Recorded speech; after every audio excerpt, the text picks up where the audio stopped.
अपने channel PSC बे में। इस वीडियो में हम मध्य प्रदेश की चित्रकला एवं शिल्पकला के बारे में चर्चा करेंगे। यह हमारा मध्य प्रदेश की जो यूनिट 10 है उसका 8वां लेक्चर है एवं ये जो मध्य प्रदेश की जीके होती है और आर्ट एंड कल्चर उसका पार्ट भी इसमें शामिल है। तो चलिए वीडियो को स्टार्ट करते हैं। मैं अपने इस लेक्चर में जो मध्य प्रदेश की जनजातियों की परीक्षा धाम की पुस्तक आती है उसका जो द्वितीय संस्करण है उसका रिवीजन कर रहा हूँ। आपके पास में अगर प्रथम संस्करण है तो आप उससे भी पढ़ सकते हैं और जो भी अपडेट हो आप मेरी इस वीडियो को देखकर उसमें आप कर सकते हैं। चलिए वीडियो को स्टार्ट करते हैं। देखिए, सबसे पहले हम जानेंगे मध्य प्रदेश की चित्रकला, तो उसकी चित्रकला के बारे में, उसके बाद में हम शिल्पकला के बारे में जानेंगे। तो सबसे पहले देखते हैं मध्य प्रदेश की चित्रकला, जिसमें हम भीली चित्रकला, बेगा चित्रकला, गौंड चित्रकला एवं अन्य चित्रकलाओं से संबंधित चीज़ें जानेंगे। सबसे पहले देखेंगे हम कि भीली चित्रकला क्या है। इस चित्रकला को किस नाम से जाना जाता था? पिथौरा चित्रकला के नाम से जाना जाता है। और इनके लिए सबसे फेमस जो व्यक्तित्व थे वो फेमा फाल्या जी थे, उनके बारे में। ठीक है, ये मध्य प्रदेश का जो पश्चिमी क्षेत्र है, झाबुआ, अलीराजपुर, धार वाला क्षेत्र, उससे मुख्यतः संबंधित होती है। और इसमें जो निपुण व्यक्ति होता है, जो इसमें बनाने, आप देख पा रहे होंगे कि जो घोड़ों की होती है उस पर बैठा हुआ व्यक्ति, उससे जुड़ी हुई कुछ कहानियाँ होती हैं, वो इस चित्रकला में बताया जाता है। तो जो व्यक्ति होता है निपुण व्यक्ति, उसको लिखिंदर कहा जाता है। कई बार पेपरों में पूछा जाता है कि पिथौरा चित्रकला के निपुण व्यक्ति को क्या कहते हैं, तो उसको लिखंदरा के नाम से जाना जाता है, लिखंदर या लिखंदरा के नाम से जाना जाता है। इस चित्रकला को बनाने से पहले जो पिथौरा देव की पूजा या अर्चना की जाती है। कोई पूछे कि अगर जो हमारी भीली चित्रकला है या पिथौरा चित्रकला है उससे बनाने से पूर्व किसकी पूजा की जाती है, तो पिथौरा देव की पूजा की जाती है। और लिखंदर द्वारा सर्वप्रथम किसका चित्र बनाया जाता है, तो घोड़े को चित्रित किया जाता है। घोड़े को चित्रित कर देवों को अर्पित किया जाता है। पिथौरा चित्रकला का विषय शिकार दृश्य, वन्य प्राणी, आकाशीय देवता, वृक्ष आदि महत्वपूर्ण बिंदु होते हैं। इसके साथ ही जो यह चित्रकला सिखाता है व्यक्ति, उसको क्या बोलते हैं, पिथौरा बाबा के नाम से जाना जाता है। अब हम पिथौरा चित्रकला के जो प्रमुख कलाकार हैं उनके बारे में चर्चा करेंगे। जैसे पेमा फाल्या जी हुए, भूरीबाई, जो पिटौल की भूरीबाई हैं, ध्यान रखना 2 भूरीबाई हैं, एक पूर्वी क्षेत्र में भी पाई जाती है, लेकिन जो पिटौल की भूरीबाई हैं वो इससे जुड़ी हुई हैं। भूरीबाई, झेर की भूरीबाई, डब्बू बारिया, गंगूबाई, आमलिया, गीता बारिया, जम्बू सिंहगढ़, कसूबाई, लाड़ोबाई, राम सिंह, रमेश कटारा, शांता भूरिया। ये शांता भूरिया ये भी बहुत फेमस रही थी क्योंकि इनको भी पद्मश्री मिला था बीते वर्ष। उसके बाद में सविता वारिया और सुनीता बाबेर मुख्य रूप से संबंधित हैं। अब हम देखते हैं जो हमारी गौड़ चित्रकला है, जो पूर्वी क्षेत्र में मुख्य रूप से विकसित है, उसके बारे में चर्चा करें। अभी हमने पश्चिम में जो हमारी पिथौरा चित्रकला थी उसकी भीली चित्रकला, उसके बारे में देख लिया। अब हमारी जो पूर्वी, जो छत्तीसगढ़ से जुड़ा हुआ क्षेत्र है बघेलखंड का, उसके बारे में चर्चा करेंगे। तो आप जो देख पा रहे होंगे कि एक वृक्ष है, उसमें बेहतरीन तरीके से जो डालियाँ हैं उनको रंगीन तरीके से बनाया गया है। तो ऐसी चित्रकला कैसी होती है, बेगा चित्रकला होती है। तो यह चित्रकला उमरिया, मंडला, डिंडोरी, शहडोल आदि जिलों में प्रचलित है। इस चित्रकला के विषय प्रकृति, पर्यावरण, लोक देवी देवता एवं पशु पक्षी से संबंधित है। हम जो हमारी पिथौरा चित्रकला थी उसमें हम शिकार की बातें भी कर रहे थे। बेगा चित्रकला जो कलाकृति होती है, मिट्टी, पत्तियों, पेड़ों के रंग जैसी प्राकृतिक सामग्रियों का उपयोग किया जाता है। इसके जो मुख्य जो कलाकार हैं वो कौन सी, जोधैया बाई थी, जिन्हें 2023 में पद्मश्री पुरस्कार प्रदान किया गया था। अब हम जाते हैं गौड़ चित्रकला के बारे में। तो गौड़ चित्रकला के लिए हम देखेंगे क्योंकि पूर्वी क्षेत्र में मुख्य रूप से विकसित देखी जाती है। तो जो पाटन गाँव है या जनगढ़ कलम के नाम से भी जाना जाता है, जो पाटन गाँव है हमारा पूर्वी क्षेत्र में, तो उसके जो जनगढ़ श्याम जी थे उनको इसका मुख्य रूप से जनक माना जाता है, इसलिए इसको जनगढ़ कलम के नाम से भी जाना जाता है। गौड़ चित्रकला को जीआई टैग भी प्रदान है। हमारे जो मध्य प्रदेश में जो मुख्य 30 के करीबन जो जीआई टैग है उनमें से गौड़ चित्रकला को जीआई टैग भी प्रदान है। जीआई टैग के बारे में एक संपूर्ण पूरी वीडियो बना दी है, आप चाहें तो वो देख सकते हैं। और यह चित्रकला डिंडोरी, मंडला, बालाघाट जो क्षेत्र है उसमें विस्तृत है। जो पाटन गाँव है सदर डिंडोरी का ही गाँव है। गौड़ चित्रकला के मुख्य विषय जो बेगा चित्रकला के विषय थे वही प्रकृति, पर्यावरण, पशु पक्षी, लोक देवी देवता। इसमें जो प्रयोग किए जाने वाली वस्तुएं, यहाँ पे हम मिट्टी, पत्ती और पौधों के रंगों का प्रयोग कर रहे थे। यहाँ पे चारकोल, रंगीन मिट्टी, पौधे के रस, पत्तियाँ, गाय के गोबर, चूने के पत्थर का पाउडर इत्यादि का उपयोग कर रहे थे। आप देख रहे होंगे कितनी प्यारी लग रही हैं कि नीचे पशु हैं, ऊपर के पेड़ हैं, उनको वो खा रहे हैं, तो उनका ये दृश्य बताया गया था। पीछे से सूरज दिखाई दे रहा है हमें। इसके साथ में जो 2023 में ब्रिक्स सम्मेलन ब्राज़ील के जो राष्ट्रपति थे उनको गोल्ड प्रिंटिंग क्या दी गई थी, उपहार में दी गई थी। और इस बात ध्यान रखना 2026 का जो ब्रिक्स सम्मेलन कहाँ होगा, वो भारत में होगा। इसके साथ में डिंडोरी का जो पाटन गांव है, गौड़ चित्रकला जनगण सिंह श्याम जो संग्रहालय प्रस्तावित किया गया है सरकार के द्वारा, जिसे आगे कभी स्थापना की जा सकती है। प्रमुख कलाकार कौन से हैं, भज्जू श्याम, इन्हें 2018 में पद्मश्री प्रदान किया जा सका। बीरबल सिंह उइके और रंजन ध्रुवे डिंडोरी के, दुर्गाबाई ब्याम ने 2022 में पद्मश्री प्रदान किया गया, क्योंकि ये पेपरों में पूछ लिए जाते हैं कि किस, या तो ये समुदाय से आते हैं या फिर किस चित्रकला के लिए फेमस हैं। धनैया बाई ये गौड़ थी, ये पेपर में पूछा गया था। बालेंद्र कुमार उदय जो अमरकंटक के हैं, उन वो इससे संबंधित हैं। अब हम देखते हैं जो जनजातीय चित्रकला और उनका अलंकरण है, उनमें मुख्य रूप से क्या विशेषताएं रहती हैं। जैसे डिगना कला किससे संबंधित है, गौड़ों से संबंधित है। यह क्या है, गौड़ चित्रकला है। इसमें क्या होता है, शादी ब्याह एवं अन्य उत्सवों पर जो घर की दीवारें हैं एवं फर्शों पर ज्यामितीय आकृति के पैटर्न चित्रित किए जाते हैं, वही किसके अंतर्गत आते हैं, गोंडी कला के अंतर्गत आते हैं। उसके बाद में नौडेरा, नौडेरा क्या गौड़ से संबंधित होती है। दीवारों पर मिट्टी से गौड़ी चित्रकला में पशु पक्षी, फूल पत्तियाँ, पेड़ पौधे आदि का चित्रण किया जाता है। उसके बाद है गोदना, गोदना किन किन जनजातियों से संबंधित है, बेगा, गोंड, कोल और उराव, चारों जनजातियों के हमें नाम याद होना चाहिए। मध्य प्रदेश की ग्रामीण एवं जनजातीय क्षेत्रों में गोदना का अत्यंत प्रचलन है। मध्य प्रदेश में गोदना के प्रकारों में गोंड गोदना, बेगा गोदना, उराव गोदना, कोरवा गोदना आदि प्रचलित है। देखो गोंड गोदना गोल्डों से संबंधित, बेगा हमारा बेगांव से संबंधित, उराव उराव से संबंधित और कोरबाओं से संबंधित कोरबा गोदना प्रचलित है। और वो जो गौड़ जनजाति में जो दोहरा जट गोदना भी प्रचलित है। अगर पूछ ले आपसे कि दोहरा जट गोदना किस जनजाति में प्रचलित है, तो गौड़ जनजाति में प्रचलित है। अब हम देखते हैं मध्य प्रदेश में जो रियासतें थीं उनमें भी चित्रकलाएं फेमस थीं, तो वो कौन कौन सी चित्रकलाएं थी। जैसे कि इंदौर के होलकरों में मालवा शैली का विकास हुआ, और ग्वालियर की सिंधिया राजवंशों में ग्वालियर शैली का विकास हुआ। बुंदेलों के जो क्षेत्र था उसमें बुंदेली का विकास देखा जाता है। अब इसमें देखते हैं हम मालवा शैली। तो बाघ गुफाओं में जो चित्र शैली है ये बहुत पुरानी है, जो बुद्धों से संबंधित है। बाकी गुफाएं तो वहाँ पे भी हमें क्या मिली हैं, ये है। उसके बाद में यहाँ पे कई प्रकार की बहुत ही रोचक चित्रकलाएं भी देखने को मिलती हैं। तो बाघ की गुफाओं में चित्रित शैलियाँ की शुरुआत मानी जाती है। इसके बाद जैन धर्म में जो कल्पसूत्र में चित्रित से चित्रकला की गतिविधियों से यहाँ प्रेरित है। जो कल्पसूत्र में जो चित्रण थे जैन धर्म से संबंधित, वो यहाँ की गतिविधियाँ प्रेरित रही हैं। साथ में वैष्णव श्रीनाथ समुदाय भी यहाँ पर देखने को मिलते हैं। देखो हिंदू धर्म भी देखने को मिल गया, जैन धर्म भी देखने को मिल गया, और हमें बौद्ध धर्म भी यहाँ देखने को मिल गया। साथ में हम ग्वालियर शैली के बारे में देखें तो जो तोमर राजवंश था, तो उसके संरक्षण, यहाँ जो ग्वालियर शैली का विकास हुआ। अंग्रेजों के आगमन के बाद संरक्षण व संवर्धन के फलस्वरूप एक नई पाटन शैली का जन्म हुआ। अगर आपसे कोई बोले कि नई शैली जो पटना शैली का जन्म कहाँ देखने को मिल रहा है, तो ग्वालियर क्षेत्र में हमें देखने को मिलता है। साथ में सिंधिया साम्राज्य के समय तत्कालीन महाराज जीवाजीराव सिंधिया ने चित्रकारों को चितौरावली या चितौरा जो शैली थी उसका निर्माण भी किसने कराया था, जो जीवाजीराव सिंधिया थे उनके द्वारा इसका विकास कराया गया था, चितौरा ओली का।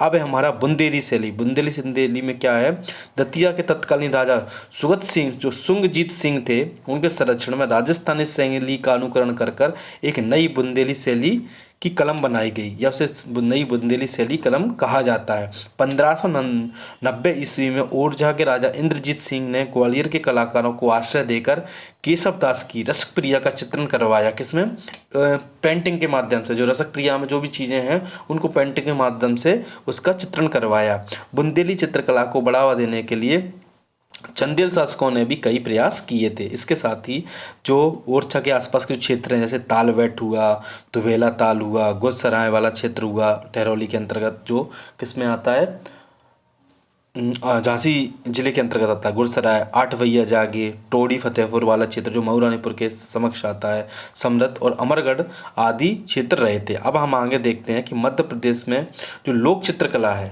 उसके बारे में। देखो एक तो हो गई चित्रकला, अब उसके बाद में विभिन्न क्षेत्रों में हमारी लोक चित्रकला देखने जाती है। जैसे मालवा की हुई, हमारी निमाड़ वाला क्षेत्र की हुई, बुंदेलखंड वाले क्षेत्र की हुई और बघेलखंड वाले क्षेत्र की हुई। तो इनके बारे में हम एक एक के बारे में पढ़ेंगे, और क्योंकि पेपरों में इनसे जुड़े हुए कई बार क्वेश्चन आते हैं तो हमारे लिए बहुत ही इंपॉर्टेंट हो जाती है, जो हमें इन्हें देखना है। जैसे कि अब देखते हैं हम कि जो लोक चित्रकला है। अब हम देखते हैं मालवा की चित्रकला मुख्य रूप से। तो मांडना, माँ से मालवा, माँ से मांडना, इसमें क्या होता है, दिवाली के समय पर भूमि पर विभिन्न रंगों की गेरू व छुपी हुई जो चीज़ें होती हैं उनके बारे में देखा जाता है। जो छुपी हुई मिट्टी है उसकी सहायता से घरों में आंगन बनाया जाता है। तो ये कहता मांडना होते हैं। मांडना ऐसे क्या होता है, ये हमारा पूरा आंगन होता है। तो गेरू ले ली जाती है और उसको क्या कर दिया जाता है, ऐसे यहाँ पे पूरे में चौकोर आकृति में बना दिया जाता है। लीपा पोती बोलते हैं हम, होते हैं कारों पर लीपा पोती कर रहे हैं तो उसी को इसी नाम से भी जाना जाता है, ध्यान रखिएगा। तो ये मांडना हो गई। उसके बाद है हमारी अगली जो है चित्रावन। कहाँ से संबंधित है, ये मालवा से संबंधित है चित्रावन। तो विवाह के समय पर घरों की दीवारों पर गेरू और हल्दी की सहायता से बनाया जाने वाला भित्ति चित्र चित्रावन के अंतर्गत आता है। किसके समय पर, विवाह के समय, ये दीपावली के समय पर मांडना कर रहे थे। उसके बाद सजाफुली, मालवा में कुंवार के महीने में कुंवारी लड़कियों के द्वारा सजाफुली चित्र बनाए जाते हैं। किसके समय पे, कुंवार के महीने में कुंवारी लड़कियों द्वारा भित्ति चित्र बनाए जाते हैं सजाफुली मालवा में। फिर सावन नहाई, श्रावण मास में बोलते हैं कि सावन नहाती हैं औरतें, तो वो उनसे संबंधित है। तो उसमें जो गोबर से चित्रांकन किया जाता है उसका जो मुख्य उद्देश्य रहता है बांधा हुआ संकटों को रोकना, इसका मुख्य उद्देश्य रहता है। अब हमारा आ जाता है निमाड़ वाला क्षेत्र। देखो मांडना, चित्रावन, सजाफुली व सावनहाई हमारी किससे संबंधित है, मालवा क्षेत्र से। अब है हमारा निमाड़ क्षेत्र। तो यहाँ पे आती है जिरौती, थापा, इरत व पगलिया। तो ये क्वेश्चन सीधा पूछते जिरौती किससे संबंधित है, तो निमाड़ क्षेत्र से। सावन के समय जो हरियाली अमावस्या में जो चित्र बनाए जाते हैं वो जिरौती चित्र बनाए जाते हैं, कहाँ, निमाड़ क्षेत्र में।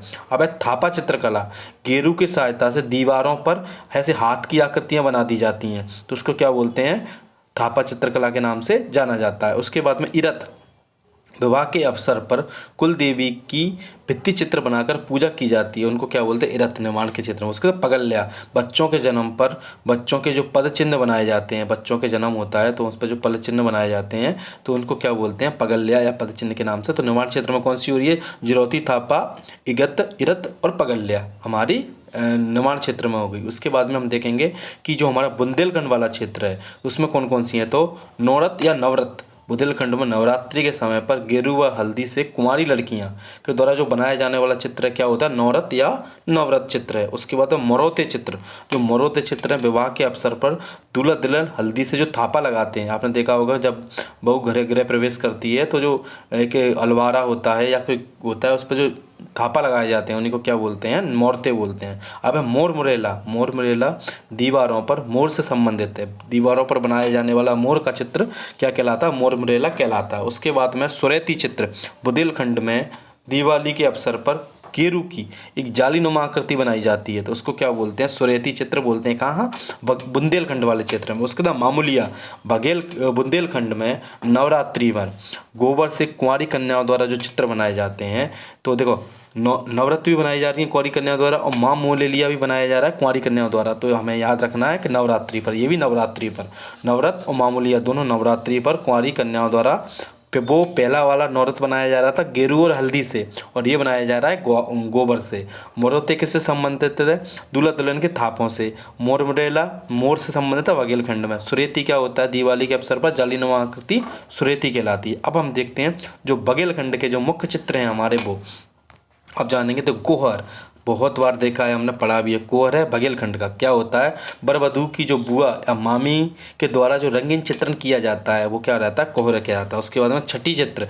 छठी चित्र क्या था, बच्चे का जो जन्म होता है तो छठवें दिन माता का गेरू या भित्ति का चित्र बनाया जाता है। छठी माता का गेरू या भित्ति का चित्र बनाया जाता है, छठी चित्र कहलाता है। उसका तिलंगा, तिलंगा कोयले में तिल के जो तेल को मिलाकर जो तिलंगा चित्र बनाया जाता है भित्ति पर। कोयले है काला होता है, उसमें तिली का तेल मिला दिया जाता है और उससे जो चित्र बनाए जाते हैं उसको बोलते हैं तिलंगा। उसके बाद न्यूरोनमे। न्यूरोनमे क्या होता है, बुंदेलखंड में भाद मास आती है तो स्वागत महिलाओं द्वारा जो चित्र बनाए जाते हैं, स्वागत महिलाओं द्वारा जो चित्र बनाए जाते हैं उसको न्यूरोनमे चित्र कहते हैं। उसके बाद में ब्रायन या अहोरन, तो बुंदेलखंड में वधु मंडप में विवाह के अवसर पर बनाए जाने वाले जो चित्र को उसको क्या बोलते हैं, ब्रायन। कोहर हो गया, बर-वधू की बुआ या मामी बनाएगी। छठी चित्र हो गया, बच्चे के जन्म के छठी माता का चित्र बनाया जाएगा। तिलंगा क्या हो गया, कोयले में जो तिल का तेल होगा उसको मिलाकर जो बनाया जाता है उसको तिलंगा बोलते हैं। न्यूरोनमे क्या हो जाएगा, जो सुहागिन महिलाओं द्वारा भादों के महीने में बनाए जाने वाले चित्र को न्यूरोनमे बोलेंगे।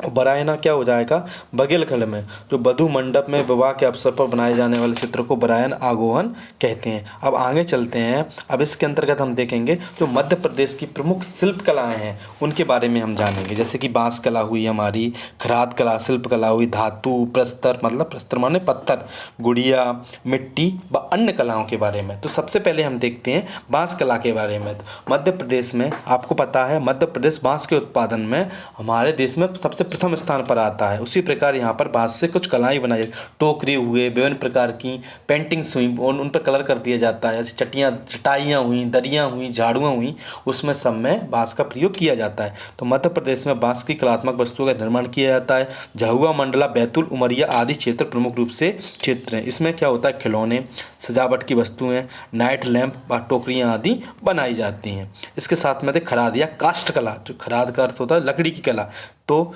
खैर, सरई, सफ़ेदा, शीशम आदि की लकड़ियों की सहायता से खिलौनों में सजावटी सामग्री बनाई जाती है, क्योंकि क्या रहती हैं, हल्की रहती हैं, और गोंद या जिंक के पाउडर से विभिन्न रंगों का उपयोग इसमें किया जाता है। इसके जो मुख्य क्षेत्र देखेंगे तो बुधनी, श्योपुर, रीवा, शहडोल आदि क्षेत्रों में हमें ये देखने को मिलती हैं। आप देख सकते हो जो जो हल्की लकड़ियाँ होती हैं, क्योंकि इसमें क्या होता है, वजन कम हो जाता है जिससे, तो ये हमें देखने को मिलती हैं। अब उसके बाद में हम देखते हैं धातु कला। धातु कला में तो जो सतना, तो एक पेपर में पूछा गया था, उचेहरा कस्बे में जो कांसे के लिए प्रसिद्ध है तो बटलोही नामक पात्र बनाया जाता है, तो वो कहाँ स्थित है, और उचरेहा कला कहाँ से संबंधित है, तो उचरेहा जो कला है वो सतना जिले से संबंधित है। इसके साथ में बेल मेटल की जो मूर्तियाँ बनाई जाती हैं तो वो कहाँ कहाँ बनाई जाती हैं, तो वो दतिया और टीकमगढ़ में बनाई जाती हैं। ये मुख्य रूप से धातु कला हो गई हमारी। अब उसके बाद प्रस्तर कला, जो पत्थर से हमारे यहाँ पे जो कलाकृतियाँ बनाई जाती हैं वो किसके अंतर्गत आती हैं, प्रस्तर कला के अंतर्गत आती हैं। यह मुख्य रूप से हमें मंदसौर व रतलाम वाले क्षेत्रों में अधिक विकसित दिखाई देती है। अब उसके बाद गुड़िया कला, तो ग्वालियर की फेमस गुड़िया या झाबुआ की गुड़िया बत्तोबाई जो हैं किससे संबंधित हैं, वो बत्तोबाई विश्व प्रसिद्धि दिलाई थी उन्होंने, जो ग्वालियर की गुड़िया थी उसके लिए। तो जो नवीन जो रंगीन कपड़े होते हैं तो और कपड़े कागज़ होते हैं उनकी चिंदियों को मिलाकर गुड़िया बनाई जाती है। ग्वालियर व झाबुआ इसके लिए फेमस है। जो झाबुआ की गुड़िया है उसको क्या मिला हुआ है, जीआई टैग मिला हुआ है। श्री बत्तोबाई जो प्रमुख भीली क्या हैं, गुड़िया कलाकार है जिन्होंने विश्व प्रसिद्धि मध्य प्रदेश को गुड़िया के क्षेत्र में दिलाई। अब हम देख लेते हैं, जी देखो कितनी प्यारी सी गुड़ियाँ बनी हुई हैं। अब उसके बाद में मिट्टी कला, जिसमें टेराकोटा का प्रयोग किया जाता है, तो उसमें है मिट्टी के खिलौने और मूर्तियाँ इत्यादि बनाए जाते हैं। प्रमुख झाबुआ, मंडला व बैतूल वाला क्षेत्र है। मुलेला कला कांकिया राजस्थान की है, जो नीमच व मंदसौर के क्षेत्रों में भी प्रसिद्धि देखी जानी, क्योंकि राजस्थान और मध्य प्रदेश की सीमा पर पाई जाती है।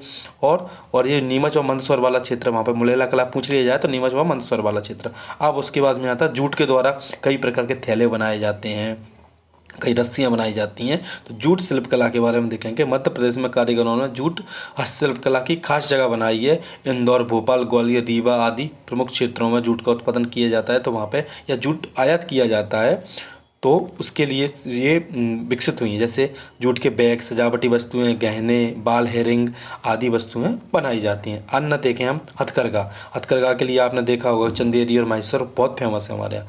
इस चंदेरी और महेश्वर की साड़ियाँ प्रसिद्ध हैं। सबसे पहले जो जीआई टैग चंदेरी की साड़ियाँ अशोकनगर को प्राप्त हुआ था। धार जिले में के तांबा धातु में जरी वाले जो बाघ प्रिंट का उपयोग करके भी हथकरघा से जो जरी का प्रयोग काम करके बहुत फेमस है। जो खत्री परिवार है वो धार का बहुत फेमस है इसी के लिए, उसके जो बाघ प्रिंट के लिए जाने जाते हैं। धार जिले में जो तांबा धातु का उपयोग कर जरी के रूप में किया जाता है।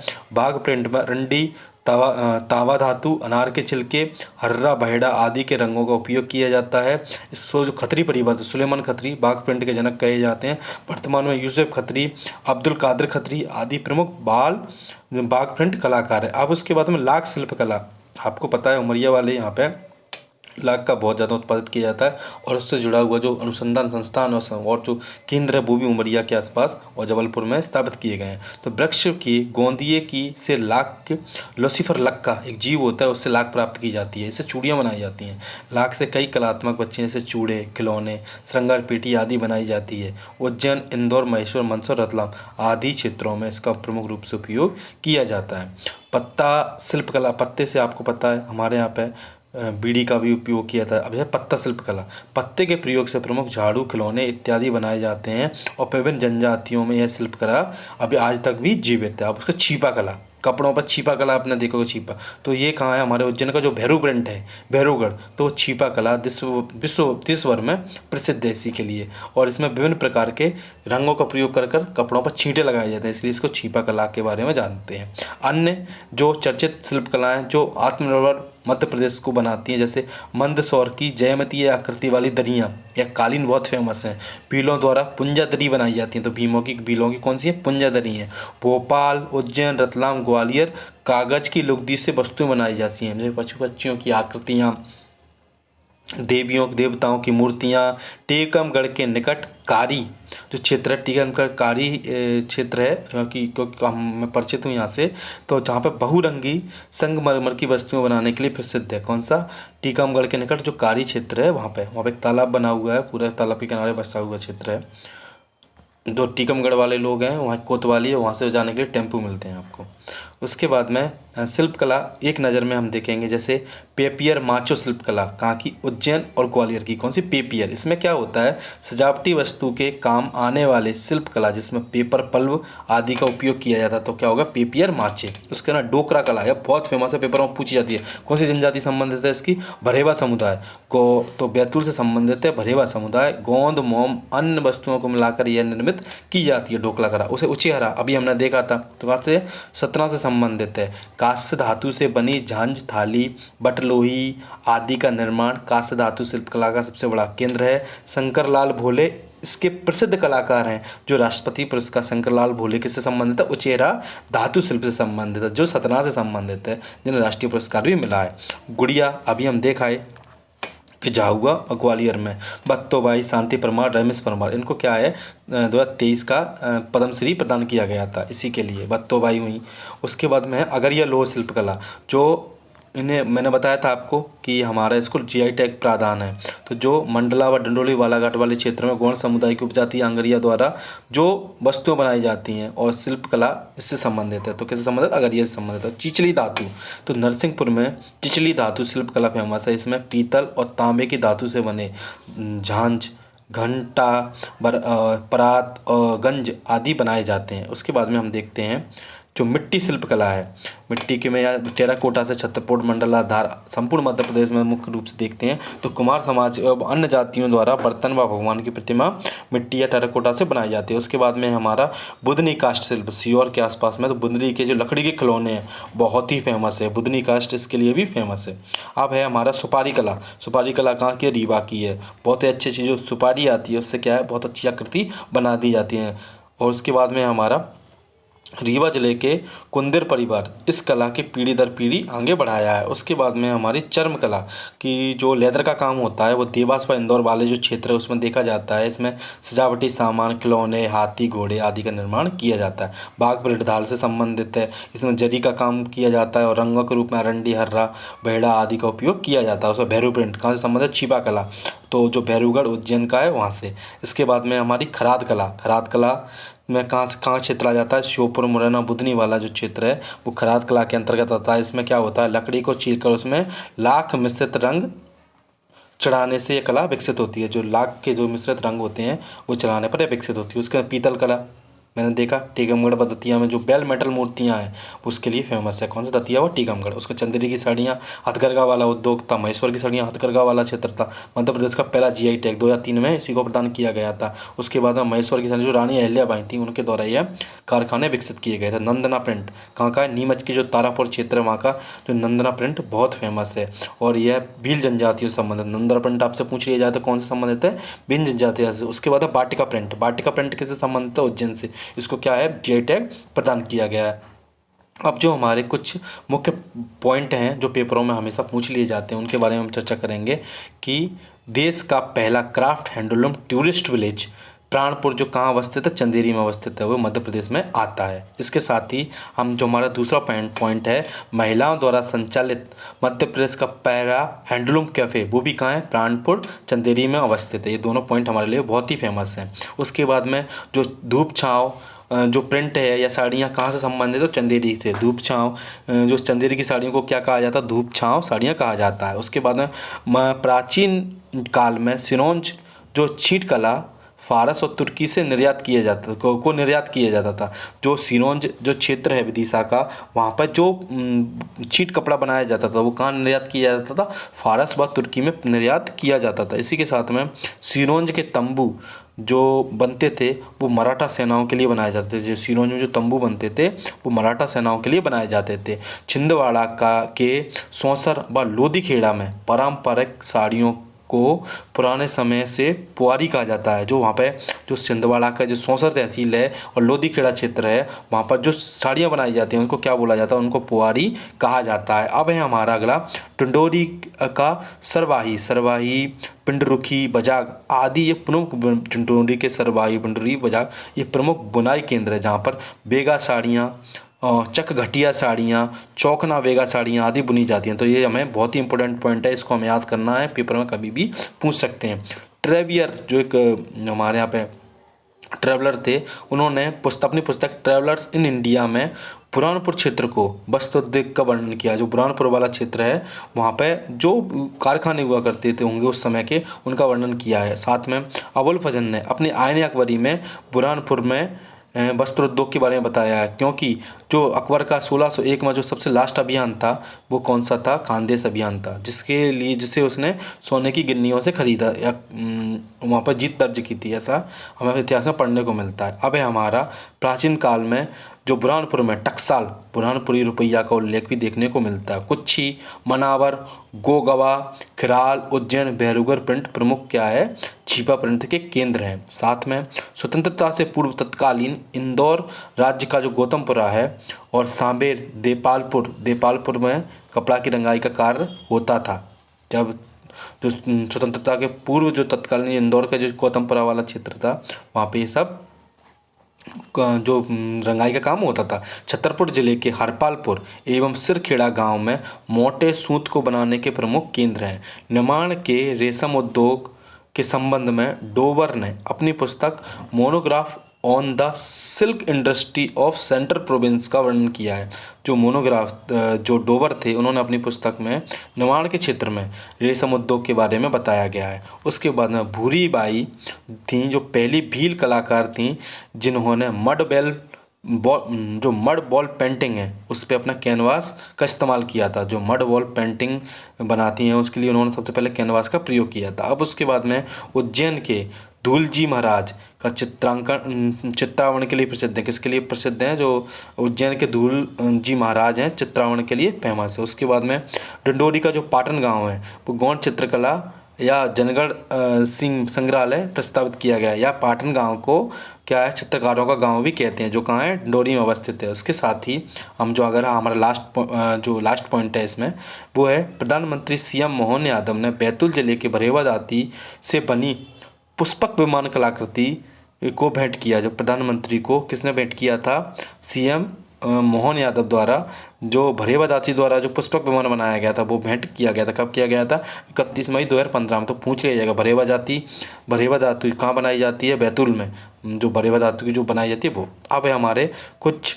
महत्वपूर्ण पॉइंट जो कई बार पेपरों में पूछे जाते हैं कि मध्य प्रदेश में मैग्नैनी एम्पोरियम किसके लिए फेमस है। जो मध्य प्रदेश की जो वो बनाए जा रहे हैं, वस्त्र बनाए जा रहे हैं, उसके लिए फेमस है। सरकार द्वारा लघु उद्योगों के विकास के लिए मृगनयनी एम्पोरियम 1961 में स्थापित किए गए थे ताकि लघु उद्योगों को बढ़ावा दिया जा सके। मृगनयनी एम्पोरियम को मध्य प्रदेश का प्रतिबिंब भी कहा जाता है। इसका मुख्यालय कहाँ है, भोपाल में है। उसके बाद में अभी हमने देखा था मोर मिरेला, तो ये बुंदेलखंड और बघेलखंड दोनों में प्रचलित है, लेकिन मुख्य रूप से कहाँ की है, ऑप्शन में अगर बुंदेलखंड ना दिया हो तो बुंदेलखंड आंसर लगाना है। और बरायन, अगोहन, दहेर ये क्या था, वो जो कुंवारी महिलाएं थी उनसे संबंधित था। तो ये क्या, बघेलखंड बुंदेलखंड दोनों में, क्योंकि दोनों आपस में जुड़े हुए क्षेत्र हैं तो वहाँ पर दोनों प्रचलित देखने को मिल जाता है। मांडना जैसे मालवा नुमाण आपस में प्रचलित जुड़े हुए क्षेत्र हैं तो वहाँ पर भी मांडन चित्रकला वैसे मुख्य कहाँ की है, मालवा की है, लेकिन दोनों में देखने को मिल जाती है। दोस्तों अगर आपको ये सीरीज़ अच्छी लग रही हो तो मेरी सीरीज़ को लाइक करें और मेरी वीडियो को लाइक करें एवं चैनल को सब्सक्राइब करें, अपने दोस्तों के साथ शेयर करें। इसके साथ ही जो अगली वीडियो लेकर आएंगे हम इसमें इनसे जुड़े हुए जो भी हमारी चित्रकला और हमारी शिल्पकला है उससे जुड़े हुए MCQ के बारे में चर्चा करेंगे। Thank you.